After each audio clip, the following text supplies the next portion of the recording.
Hello साथीहरू, हामी चाहिँ सौलो गएका थियौँ अनि 1 घन्टापछि हामी सौल पुग्यौँ र बाटोमा हामीलाई भोक लागिरहेको थियो।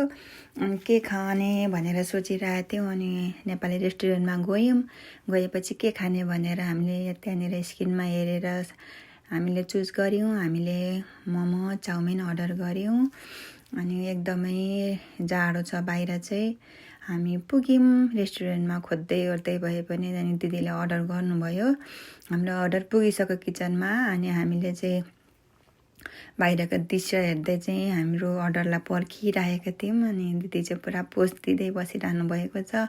रेस्टुरेन्ट पनि कस्तो राम्रो सफा अनि साउनी पनि कति राम्रो, डेकोरेसनहरू कति राम्रो गर्नुभएको रहेछ। अनि म चाहिँ बाहिरको दृश्य हेर्दै खुसी हुँदै हाँसेको अरे फेरि। अनि दृश्य फुलहरू कस्तो राम्रो डेकोरेटहरू हो। अनि टक्क साउनीले चिया ल्याइदिनु भयो अनि हामीले चाहिँ चिया टेस्ट गरेर हामीले चाहिँ चिया खायौँ।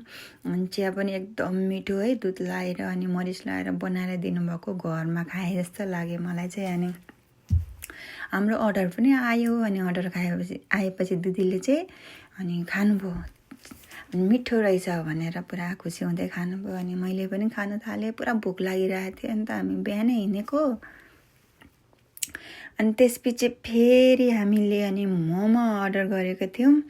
मोमो पनि आयो अनि मोमो झोल मोमोसँग टक्क लाएर दिदीले फेरि म चेक गर्छु भन्नुभयो अनि दिदीले खाना थाल्नुभयो। अनि तातो भएर दिदीलाई अनि बिस्तारै खाँदै हुनुहुन्छ। अनि जतिजना साथीहरू हुनुहुन्छ यहाँ नाङ्लोमा आएर खानुहोस्, कस्तो मिठो छ है खानेकुरा पनि। अनि त्यसपछि हामीले लास्टमा चाहिँ अनि फेरि नअगाएर हामीले सिकुटी मगायौँ अनि सिकुटी पनि एकदमै मिठो लाग्यो। म पनि आज मासुको अचार बनाउँदैछु होइन। खालि टिकटकभरि फेसबुकभरि मासुको अचारै अचार आएकै गऱ्यो। अनि मैले पनि बजारबाट अनि बङ्गुर ल्याएर तारेर अनि अचार बनाउँदैछु। पहिला मैले तारेको मासु खाएको। अब अरूहरूले बनाए जस्तो मिठो त नहोला, किनभने मसँग सामान जे थियो त्यही हालेँ होइन, सामान्य अब सिम्पल खालको। त्यति मिठो त नहोला, तै पनि यसो रहर जागेर आयो। अनि यता पनि मासुको अचार, उता पनि देखे गरेँ। अनि कसरी बनाउनुहुन्छ थाहा छैन, मेरो स्टाइलले म बनाउँदैछु त। अब माइलीको अचार चाहिँ यस्तो भयो, अब बनाएर राख्छु।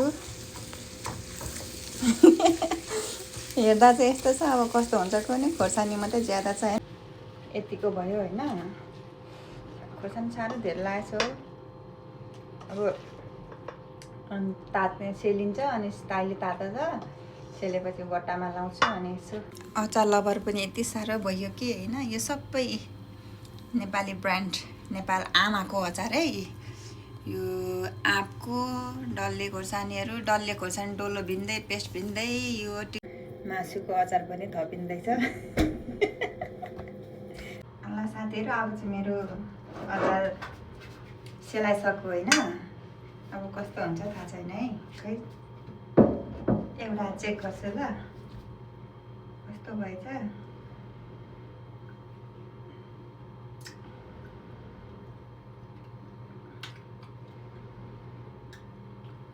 ठिकै मात्रै भएछ, मिठो पनि होइन नमिठो पनि होइन, तर पिरो चाहिँ धेरै भएछ। पिरो चाहिँ लास्टै धेरै लाग्छु। लास्टमा फेरि म एकचोटि देखाउँछु ल मेरो अचार। कस्तो लाग्यो साथीहरू, म चाहिँ अचार बट्टामा भर्दैछु ल। अब कस्तो राम्रो पो देखियो। आफूले बनाएको त त्यो पनि राम्रै लाग्दो रहेछ। ल साथीहरू, मेरो अचार चाहिँ यस्तो भयो, मैले प्याक गरिसकेँ होइन। हुन्छ कस्तो साथीहरू, भिडियो हेरेर सहयोग गरिदिनुहुन्छ, माया गरिदिनुहुन्छ, त्यसमै खुसी लाग्छ। आजको मेरो छुट्टी चाहिँ अचार बनाएरै गयो। ओके, बाई बाई साथीहरू, नेक्स्ट भिडियोमा भेटौँ न, बाई बाई।